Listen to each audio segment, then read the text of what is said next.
Keisai was not a girl who drew attention to herself.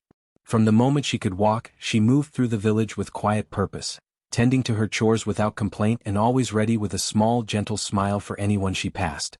Her hair, tightly braided and glistening in the sunlight, framed a face that held a serene calm, as if she carried a secret knowledge beyond her years. Her eyes, dark and reflective like the village well at dawn, seemed to notice everything, every gesture, every whisper, every slight and every kindness. Though she rarely spoke more than was necessary, her presence alone commanded a kind of subtle respect among the younger children and a protective fondness from the elders who saw her potential. Keisai lived with her grandmother, Nana Jalea, in a small clay house at the edge of the village. Her parents had passed away when she was just a toddler, leaving her in the care of her grandmother, who had been a midwife and healer, well respected though slightly feared for her knowledge of the old ways. Nana Jalea had taught Keisai about the herbs and roots in the nearby forest, about the songs that could call rain and the chants that could calm the restless spirits. But more than anything she had taught her granddaughter about endurance. Strength is not in loud voices or sharp words, Nana Jalea often said, but in the patience of the heart and the steadiness of the soul. Life for Keisai was simple but rigorous. Each day began before the sun kissed the horizon. She would sweep the small courtyard, fetch water from the river several bends away, and tend to the chickens and goats. Meals were modest. A thin porridge, a handful of grains, some wild greens, but Keisai never complained. She moved with a grace that made even these simple tasks appear deliberate and almost ceremonial. The villagers often noticed that her steps were light yet sure, and even her laughter, though rare, carried a warmth that could ease the heaviness of a long hot day. Despite her quiet strength, life in the village was not free from tension. The elders, a council of men and women steeped in tradition, scrutinized every child as though each were a seed to be judged for potential or weed to be removed. Among them there were whispers about Keisai. Some claimed she was too gentle, that she lacked the fierceness necessary to stand during the ceremonies that maintained the village's honor. Others, more perceptive perhaps, noted her uncanny calmness, her ability to endure and observe without complaint, and worried that such quiet defiance could eventually disrupt the expected order. It was nearly time for the annual ceremony of the harvest moon, a sacred event where the village's young women were presented to the elders as a demonstration of grace, obedience and readiness to serve the community. Keisai, though not yet of the age for full participation, had been chosen by some of the younger elders to assist with preparations. This selection, intended as an honor, had stirred a quiet unrest. Those who doubted her worth argued that she lacked the sharpness, the boldness, the proper demeanor that the ceremony demanded. They whispered in corners, drawing thin smiles and nods from like-minded skeptics, plotting to observe her closely, to catch even the smallest misstep that might confirm their biases. Keisai's daily life was punctuated by these silent judgments. She noticed the way some elders' eyes lingered on her longer than necessary, the slight falter in their tone when they spoke to her, and the careful monitoring by the younger boys and girls who were told, explicitly or otherwise, to watch her actions. She did not resent them openly. Instead, she internalized these observations, learning which movements drew attention and which ones could be performed quietly, almost invisibly. Every chore, every task became an opportunity to practice patience and endurance, not for herself, but for the sake of proving, in her own quiet way, that her spirit was unbreakable. Her neighbors, meanwhile, had begun to take note of her unusual poise. Even small children who stumbled or cried during their chores often turned to Keisai for guidance. She would help them without a word of reprimand, demonstrating the rhythm of a task rather than telling them what to do. There was a subtle dignity in her movements, an awareness that each action, no matter how humble, could be performed with care and attention. It was this dignity that drew both admiration and envy. Some of the older girls who had been instructed to lead younger ones found themselves unnerved by Keisai's quiet authority. They could not understand how a girl so young, so modest, could command such presence without raising her voice or asserting dominance. At home, Nana Jalea nurtured Keisai's understanding of her own inner power. Each evening, after the chores were done and the sky had darkened with a scatter of stars, she would sit beside Keisai with a small clay lamp, its flame flickering across the walls. "The world measures you in ways that matter little," she said one night, "but those who know how to see will understand.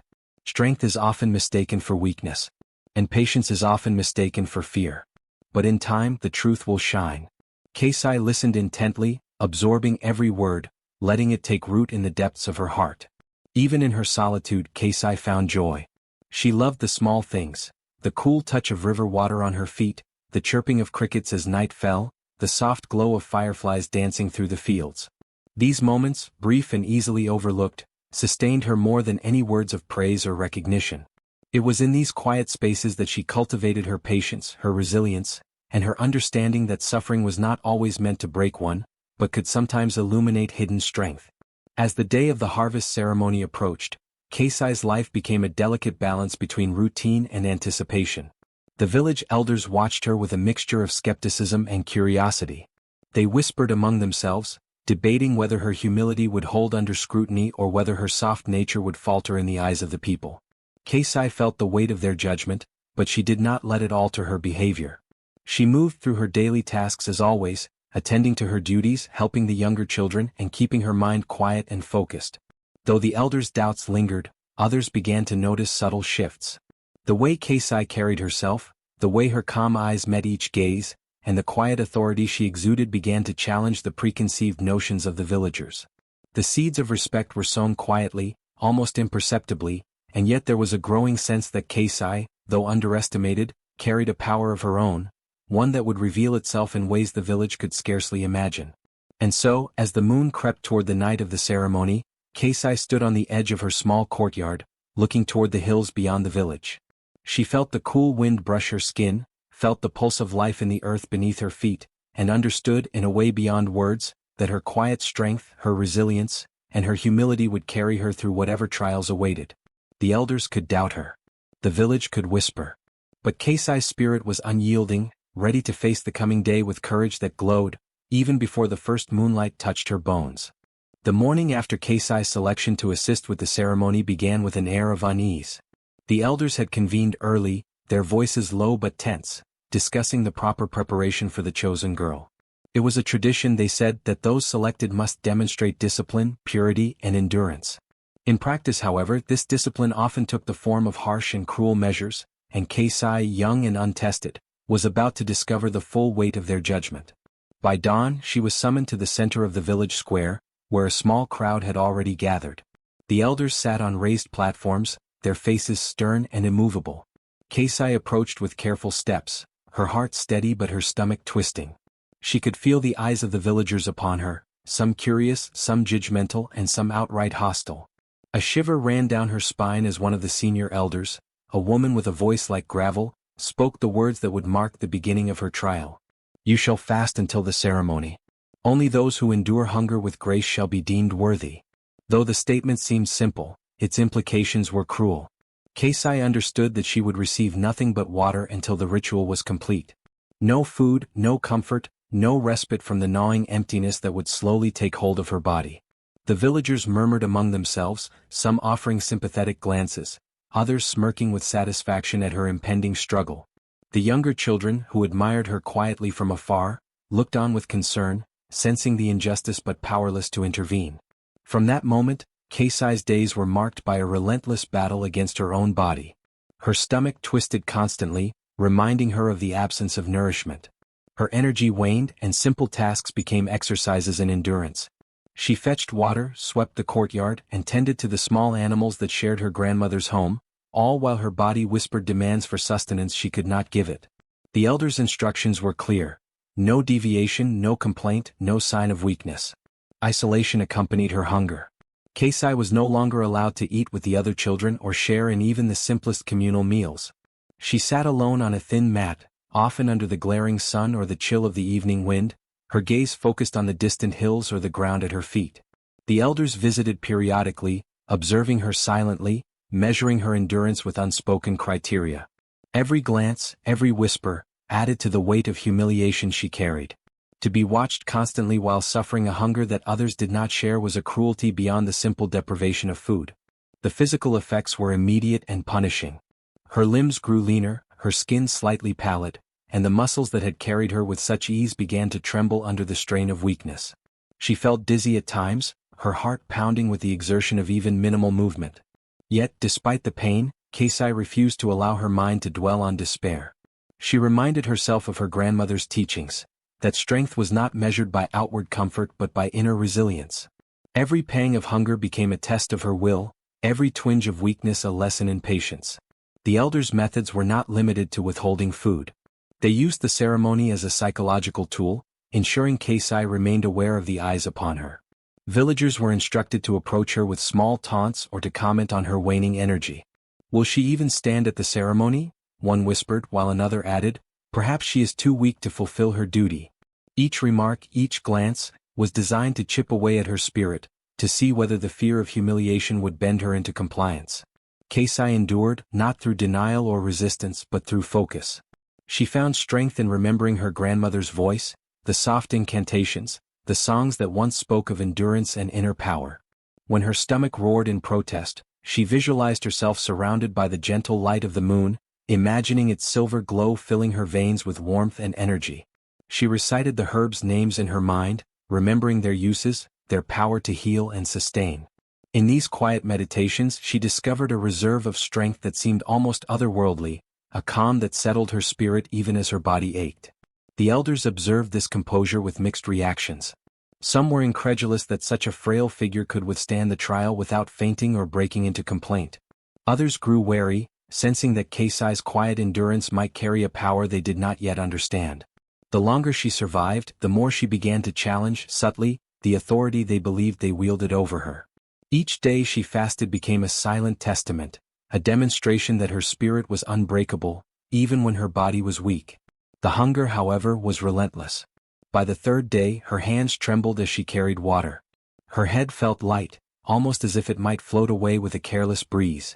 Her vision blurred intermittently, and the pangs in her stomach had begun to radiate outward, making her chest ache and her limbs feel impossibly heavy. Yet she moved deliberately, carefully, as if each step itself were an act of defiance against the cruelty imposed upon her. At night the loneliness became most acute. Keisai lay on her thin mat, staring at the ceiling of her small home, counting the cracks in the clay walls as if they were stars. The moonlight seeped through the small window, painting pale silver lines across the floor. It was in these quiet hours that her imagination wandered, that she imagined herself walking under the moonlight, her bones lit from within, glowing with a light that no deprivation could extinguish. The vision comforted her, a silent promise that even in her suffering, there was a hidden strength growing within her. As the ceremony drew closer, the physical toll became more apparent. Her skin took on a subtle luminescence, almost imperceptible but undeniable to those who observed closely. Her steps were slower but deliberate, her gaze more intense, reflecting an inner focus sharpened by deprivation and solitude. Some villagers began to whisper about this strange glow, though they could not explain it. The elders noticed too, and a seed of unease began to take root, mingling with their impatience and pride. Despite the pain, Keisai remained unbroken. She greeted each day with a quiet resolve, tending to her duties, caring for the animals, and helping her grandmother with chores around the house. She learned to ration her strength, to move with purpose while conserving energy, and to find moments of nourishment in thought, song, and memory. Each pang of hunger became a rhythm, a silent chant that reminded her of who she was, what she had endured, and what she was yet capable of achieving. By the eve of the ceremony, Keisai had endured several days of near starvation, her body weakened but her spirit aflame. The villagers who had once doubted her endurance, now watched with a mixture of fear and awe. There was something inexplicable about the way she carried herself, a subtle radiance that defied her physical fragility. Even the elders, hardened by years of authority and control, sensed that the girl they had sought to break was transforming in ways they could not fully understand. The night before the ceremony, Keisai sat beneath the moonlight outside her small home. She pressed her. Keisai sat in the shadow of the small hut, her body trembling from hunger, yet her mind refused to yield to despair. Each pang in her stomach was sharp, demanding attention, but she breathed through it, centering herself on memories that gave her comfort and courage. She thought of her mother, whose gentle hands had always soothed her during times of fear, and of the stories her grandmother told, legends of girls and women who had endured impossible trials and emerged stronger. Those tales were not just entertainment, they were lessons in resilience, in how to hold one's spirit above the suffering of the body. As the sun climbed higher, her limbs ached from the simple tasks of carrying water and tending the small garden outside the hut. The villagers' whispers haunted her ears, but she refused to let them define her. "This is not weakness," she told herself, "this is endurance. Each day I survive, each breath I take despite hunger, is proof that they cannot break me." In her mind, she rehearsed the upcoming ceremony, visualizing herself standing tall and unyielding, not cowering beneath the judgment of those who sought to humiliate her. Keisai's thoughts often wandered to the glow she sometimes felt in her bones, a subtle warmth that seemed to pulse with the rhythm of her heartbeat. She did not fully understand it, but it gave her hope. It was as if the moonlight that touched her at night infused her with something otherworldly, a strength that no physical deprivation could extinguish. She imagined it growing brighter with every pang of hunger, every whisper of scorn, until it radiated outward, marking her as someone resilient, unbroken, and in ways the villagers could not yet comprehend, extraordinary. Her memories were her refuge. She remembered her mother's soft lullabies, the smell of fresh bread baking in the communal oven, the sound of wind rustling through the trees behind her home. Even though she had been denied meals, she allowed her mind to feast on these memories, drawing sustenance from them. Each recollection strengthened her resolve, reminding her that life was more than the momentary cruelty imposed by others. There was a world beyond the village square, beyond the judgmental eyes and cruel tongues, and she carried that world within her heart. Keisai also reflected on the lessons her grandmother had imparted, whispered in moments of quiet intimacy. "Strength is not in what you consume," she had said, "but in how you carry yourself when the world would see you crumble." Those words became a mantra, repeated silently whenever her resolve wavered. She imagined her grandmother beside her, lending a comforting hand to her shoulder, reminding her that suffering could be transformed into power if met with courage and dignity. Even as her body weakened, Keisai discovered a rhythm in her days. The hunger became a measured pulse, a constant reminder of the trials she faced, yet it also sharpened her senses. The wind felt cooler against her skin, the bird songs more vivid, and the texture of earth beneath her hands more distinct. She began to notice patterns, the way light shifted across the garden, the subtle hum of insects as they went about their work, the quiet strength in the bones of the trees that had endured countless seasons. Each observation grounded her, reminded her that the world persisted even when she suffered, and that she, too, could persist. Her inner dialogue was a fortress. She confronted fear directly, naming it and then letting it pass. "I am not weak," she whispered to herself during moments of dizziness. "I will endure. I will rise."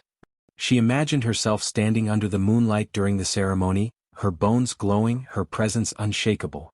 This vision became a talisman, a guiding light through the hours of deprivation and exhaustion.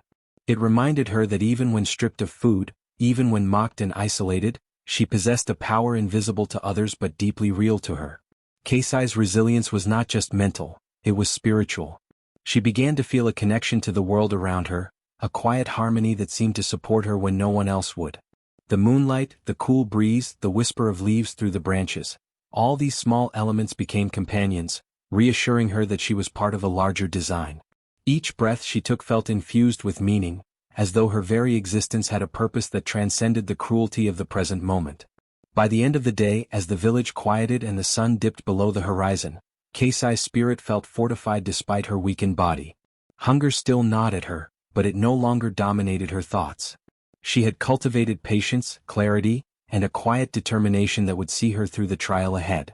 In the stillness of twilight, she whispered to herself, "I endure not because I am forced but because I am stronger than they know.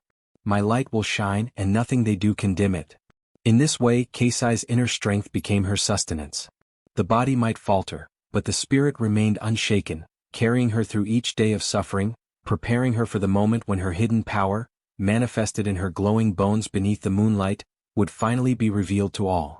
As the sun dipped below the horizon, the village settled into a rare, quiet lull. Only the distant calls of owls and the soft rustling of leaves broke the stillness. Keisai sat beneath the small wooden beams of her home, the moonlight spilling across her gaunt face and emaciated frame. The past days of cruel starvation had left her bones sharp beneath her skin, her muscles trembling from weakness, yet her spirit remained defiantly unbroken. Pain and exhaustion twisted through her body, each breath a labor, but her mind and heart clung to a different kind of energy, one she had cultivated in the silent hours of her solitude. The elder's decree had cast her into isolation, away from family meals and communal warmth. Hunger gnawed relentlessly at her, and yet, under the moonlight, she discovered a strange stillness that wrapped around her like a cloak. The silver light painted patterns on the floor, reflecting off the dust motes that floated lazily in the air, giving the room an almost ethereal quality. Keisai inhaled deeply, drawing the night air into her lungs, feeling it fill her chest and spread through her limbs. Each inhalation became a meditation, each exhale a release of tension and fear. She allowed herself to close her eyes briefly, imagining the world outside her pain. The fields that had once felt like playgrounds now shimmered in the moonlight, the soft sway of grasses whispering encouragement.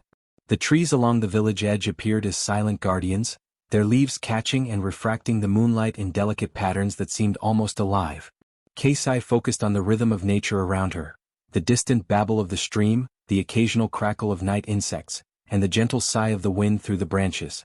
In those sounds she found a deep sense of connection, a feeling that she was not alone, that the universe itself bore witness to her endurance. Despite the physical torment, Keisai's mind began to wander into memories of her grandmother. The old woman's hands, calloused yet gentle, had often rested on Keisai's head while singing soft incantations to the moon and stars. Those memories, so vivid, now provided a comforting balm for her aching body. She recalled the lessons of patience, resilience, and quiet strength, and she whispered them into the night, repeating them as if they were charms. My body is weary but my spirit is whole. I am light in the shadow. I am strength in stillness. The words themselves seemed to carry a tangible power, filling her with warmth that no hunger could erase. As the hours stretched on, Keisai became aware of a subtle change.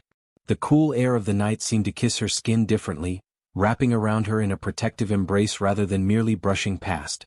The moonlight reflected in her eyes, and for a brief, dizzying moment, it felt as if the silvery rays penetrated her very bones. She shivered, not from cold, but from a sensation both thrilling and strange, an awareness of energy coursing through her limbs, a glowing warmth emanating from within. Her fingers tingled faintly, her chest pulsed with a lightness she had never known, and she realized that her body, though starved, was responding to the world in ways that defied explanation.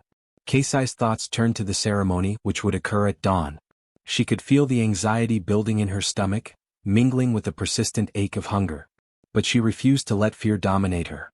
Instead, she visualized herself standing under the moonlight before the gathered villagers and elders, not as a frail girl who had been starved, but as someone luminous and unshakable, her bones subtly glowing, radiating a quiet, undeniable power. The vision gave her a sense of calm authority. It allowed her to see the ritual not as a trial to break her, but as an opportunity to reveal the strength she had nurtured in silence. Her mind then wandered to the nature of suffering itself. She considered the cruelty inflicted upon her, the deliberate starvation, and the whispered taunts from villagers who doubted her worth. She acknowledged the pain but reframed it, seeing it as a forge in which her inner resilience was being strengthened. Hunger became a teacher, teaching her focus, patience, and the art of enduring without surrendering. The isolation, once a source of despair, became a sanctuary where her spirit could grow untethered by the opinions of others. In this way, every moment of suffering was transformed into preparation for the moment of revelation under the moonlight. Keisai's awareness extended beyond herself. She felt an intimate connection to the natural world around her, the trees, the winds, the silent watch of the night sky. She imagined herself as part of the continuum of life, not merely a victim of human cruelty but a participant in something larger, something eternal. Each sigh of the wind seemed to carry encouragement, each rustle of leaves a subtle applause.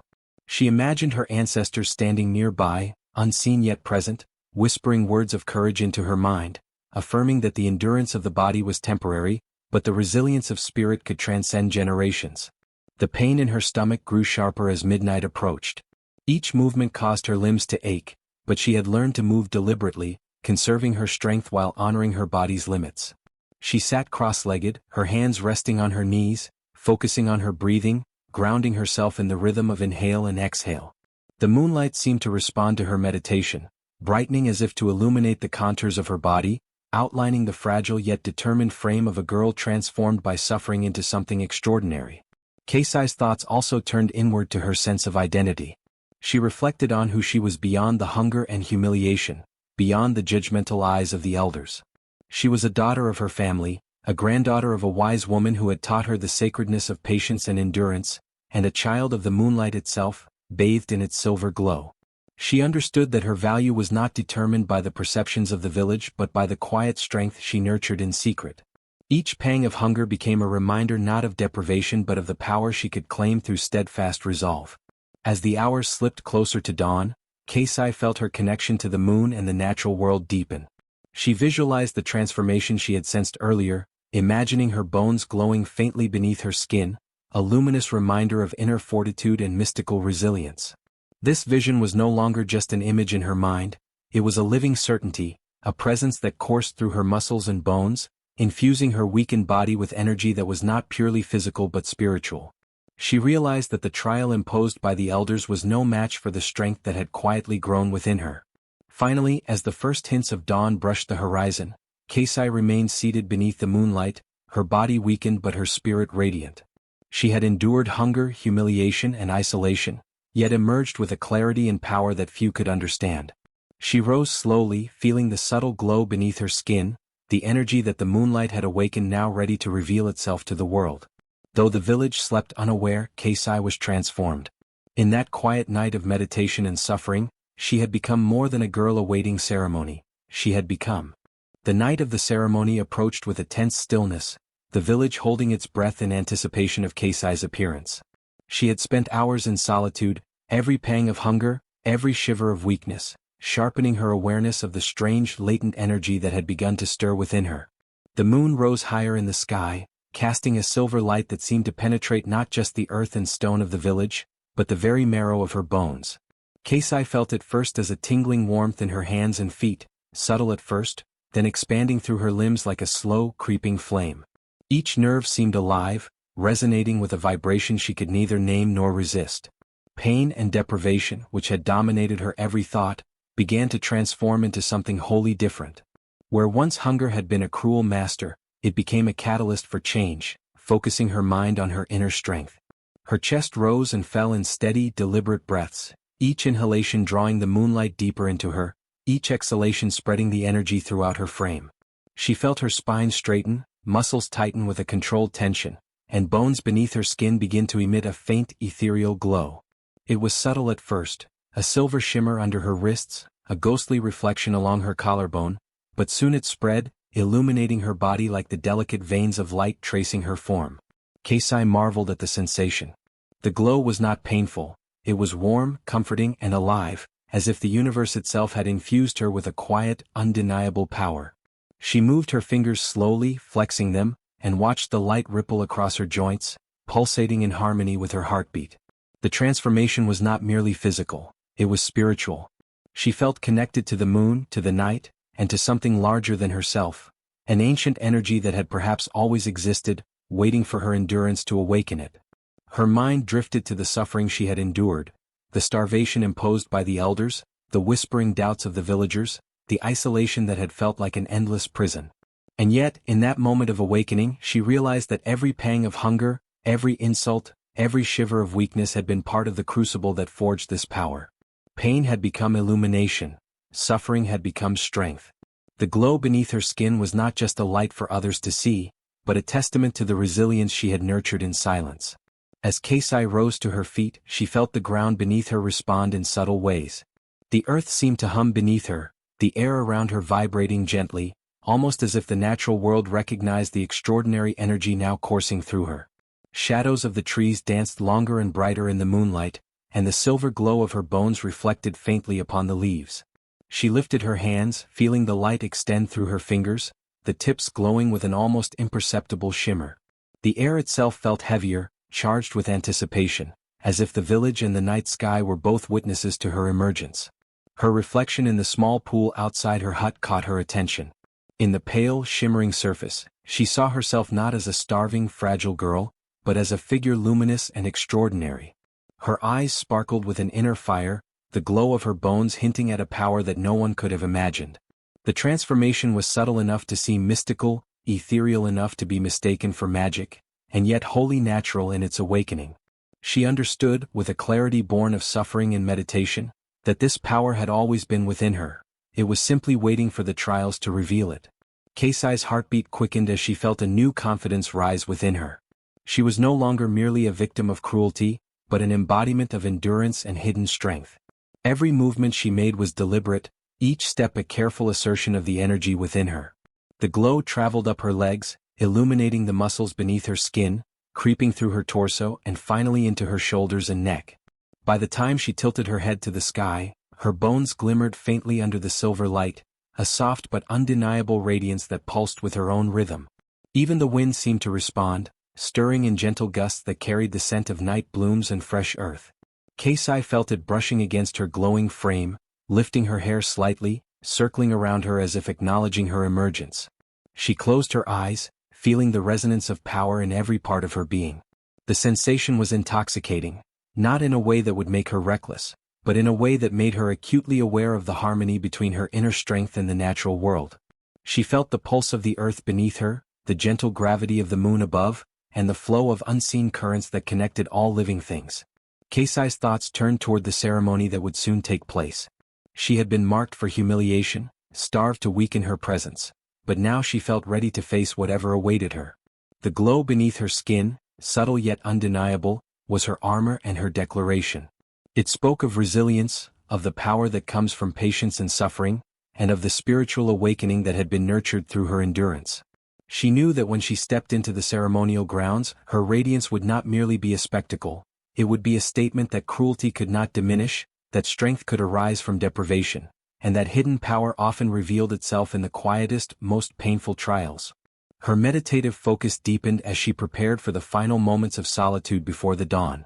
She imagined the villagers' eyes upon her, expecting a frail, broken figure, and instead, envisioned their shock at the subtle luminescence that surrounded her. The glow of her bones under the moonlight was more than a physical phenomenon. It was a manifestation of spirit, patience, and inner fortitude. Keisai understood that this transformation was a gift, not for vanity, but as a testament to what could be achieved through resilience and moral strength. The hours passed slowly, and Keisai maintained her meditation, moving gently through stretches and controlled motions that circulated the energy through her body.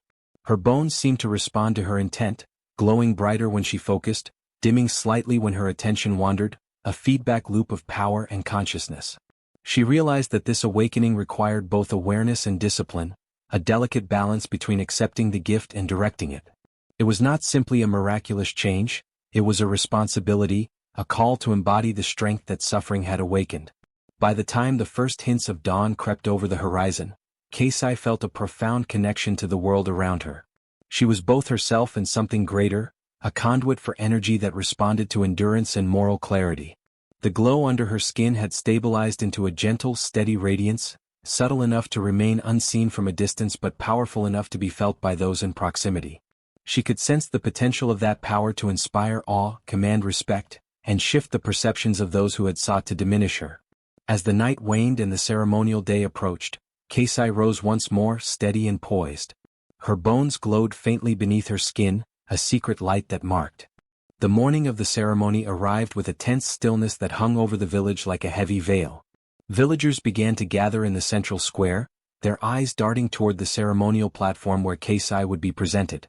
Elders, robed in intricate fabrics denoting their authority, lined the perimeter, their expressions a mixture of expectation, skepticism, and in some cases barely concealed malice. Children clung to their mothers' skirts, curious but cautious, sensing the gravity of the event. The air was thick with anticipation, each breath carrying whispers of doubt and speculation. Keisai stepped forward, her frame fragile and thin from days of enforced starvation, yet her posture was remarkably upright. Her small hands trembled slightly, not from fear, but from the lingering effects of hunger and the strange energy still coursing through her. Her eyes, wide and clear, scanned the crowd, recognizing faces familiar and hostile alike.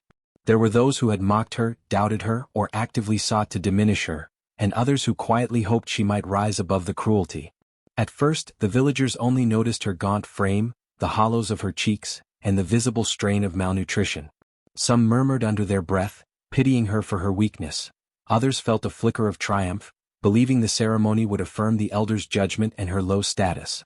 But as Keisai drew closer to the ceremonial center, a faint shimmer began to emanate from beneath her skin, a subtle silvery glow that reflected the early morning light in a way that was almost imperceptible, yet undeniably present. A hush fell over the crowd as the glow slowly became more noticeable. Eyes widened, jaws slackened, and a ripple of whispers spread like a wave. "Look, is that? She's glowing." Impossible. The elders, who had intended to oversee her humiliation, stiffened, their authority challenged by an inexplicable force. Even the village healer, who had observed Keisai's endurance from afar, felt a shiver run down his spine as he realized that the girl's suffering had somehow transformed into something extraordinary. Keisai moved with careful steps, each footfall deliberate and measured. She had rehearsed the motions in her mind countless times during her long nights of isolation, focusing on balance, breath, and the rhythm of her heartbeat. The glow of her bones under her skin pulsed faintly, harmonizing with the tension in the square. It was a quiet, steady luminescence, not blinding but enough to draw attention and awe. The villagers whispered among themselves, uncertain whether to fear it, marvel at it, or bow in recognition of its power. The elders attempted to regain control, their voices calling for silence, asserting tradition and demanding compliance. Yet even their words seemed to falter against the spectacle of Keisai's transformation. The young girl's glow was not an act of defiance or rebellion.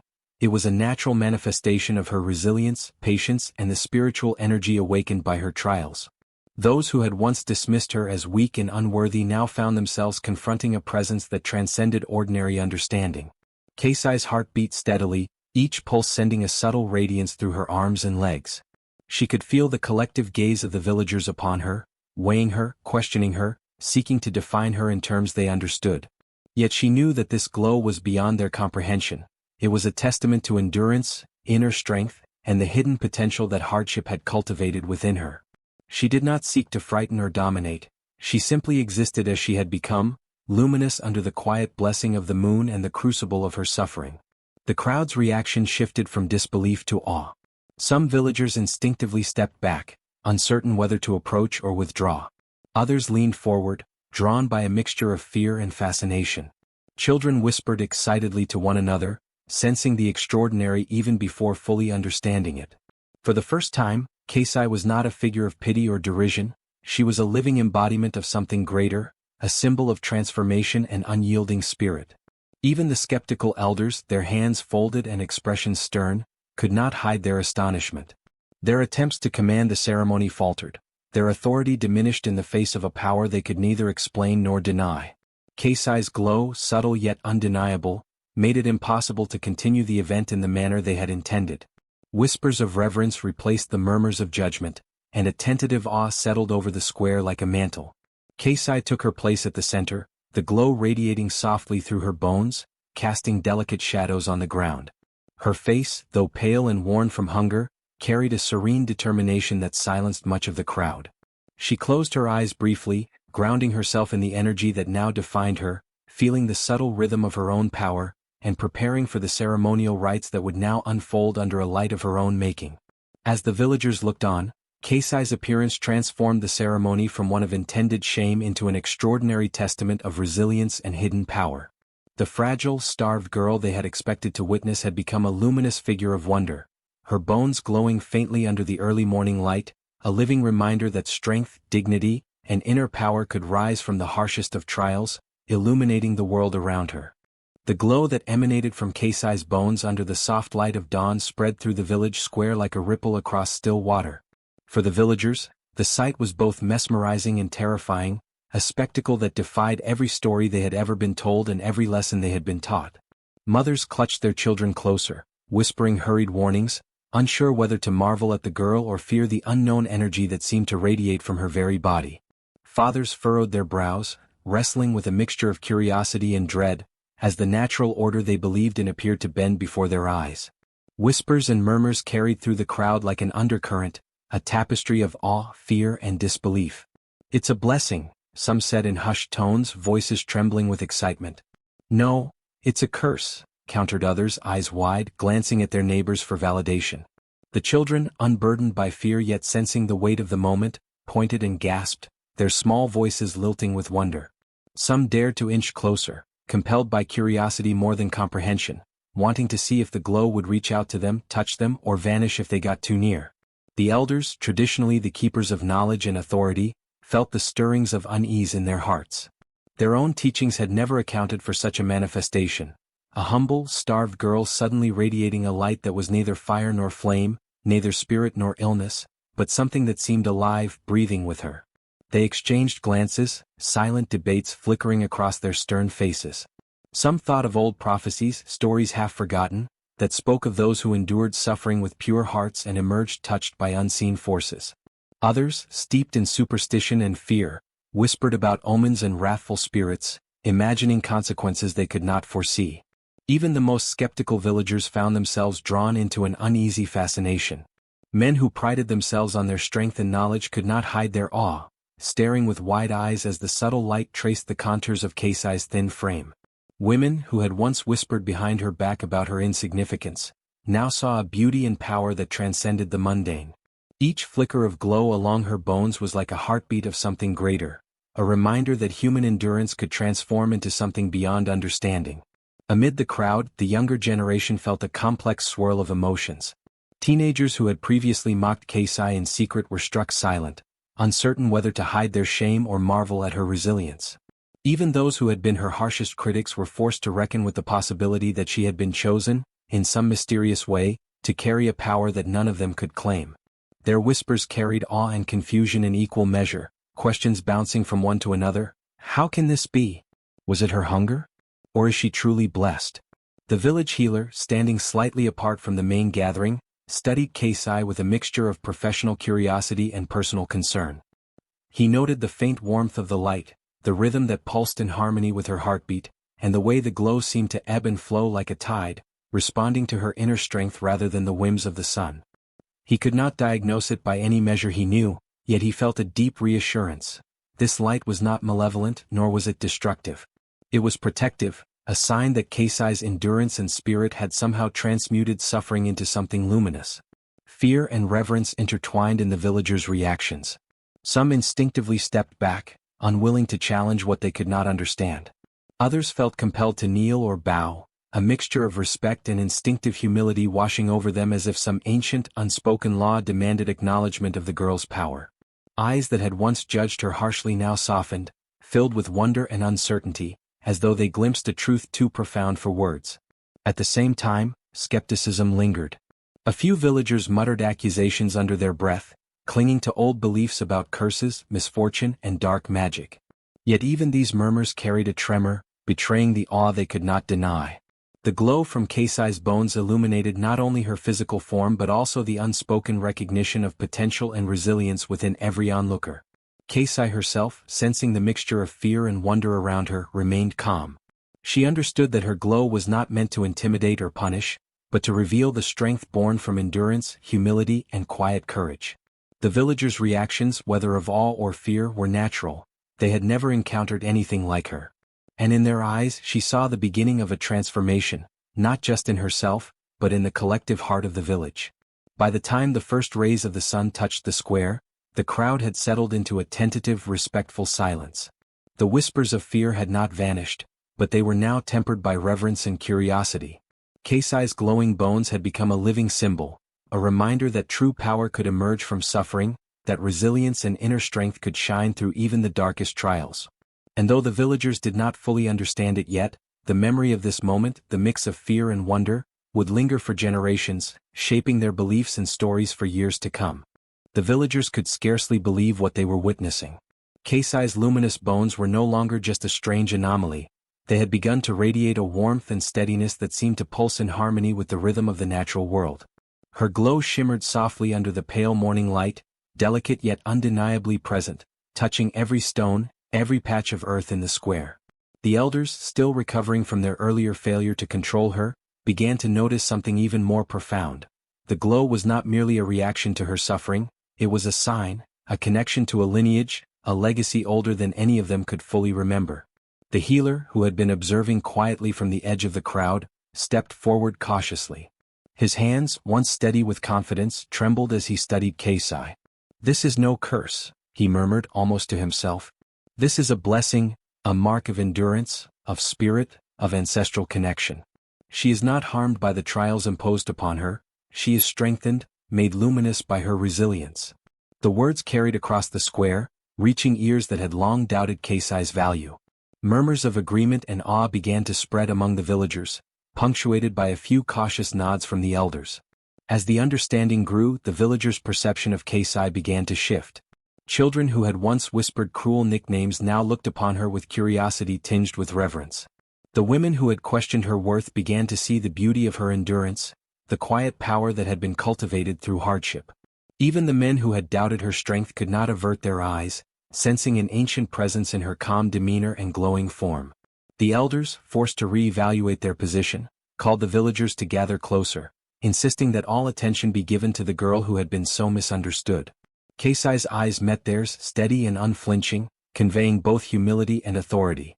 Her presence demanded neither bowing nor verbal submission. It simply required acknowledgement, a recognition that some forces could not be subdued by fear or intimidation. Stories began to surface among the villagers about ancestors who had once walked with similar gifts. They recalled whispers passed down through generations, tales of those chosen by the spirits to endure suffering and emerge with radiant strength. Keisai's glow, they realized, was a continuation of this lineage, a tangible link to their history and to the unseen guardians who had watched over the village for centuries. The healers and spiritual guides in the crowd began to interpret the light as a symbol of protection and renewal. They noted how her glow seemed to respond to emotion, softening when she displayed kindness, pulsing with intensity when she faced injustice, and expanding in breadth when the village collectively focused on her presence. It became clear that the light was not merely aesthetic but functional, a manifestation of inner strength that could influence the energy of the surrounding community. As the villagers witnessed this revelation, the ceremonies traditionally held in the village began to take on new meaning. What had once been rituals of mere formality and hierarchy were transformed into celebrations of endurance, integrity, and communal recognition. Keisai's presence redefined these events. Her resilience and glow demonstrated that true power was earned through patience, compassion, and fortitude rather than birthright or fear. The elders, though initially hesitant, began to guide the community in honoring this newfound understanding. Instead of commanding obeisance, they instructed villagers to observe and learn from Keisai's example. Rituals were subtly adjusted. Where before the focus had been on submission, they now emphasized personal reflection, endurance, and acknowledgement of the unseen forces that supported the village. Keisai's glow became both a literal and symbolic light, illuminating the way forward and redefining the standards by which respect and leadership were measured. Even the skeptics in the crowd could not deny the truth. What had seemed like a bizarre and inexplicable event had become a clear lesson in resilience and divine favor. The once harsh and judgmental elders now spoke with reverence about Keisai's role in reshaping the village's moral compass. Parents explained her story to their children, not as a tale of punishment or fear, but as an example of how inner strength, perseverance, and connection to the ancestors could transform lives. Keisai herself remained humble despite the awe she inspired. She did not claim dominion, nor did she allow pride to overshadow her sense of duty. Her focus remained on the village as a whole, the suffering of the past, the fear and misunderstanding that had isolated her, and the opportunity to teach her community the importance of resilience, compassion, and respect for both the living and the spirits that guided them. Her glowing bones, once a source of mystery and fear, became a beacon of hope. They illuminated not only the physical space but also the hearts and minds of the villagers, encouraging them to look beyond appearances and to value the inner qualities that define true strength. The rituals, once rigid and oppressive, now reflected a balance between tradition and understanding, authority and humility, power and compassion. Over time, the glow became a familiar, cherished presence in village ceremonies. Keisai's story was told alongside the light itself, reinforcing the lesson that suffering, when met with courage and patience, could give rise to unseen strength. Young girls who had once been overlooked or undervalued began to see possibility within themselves.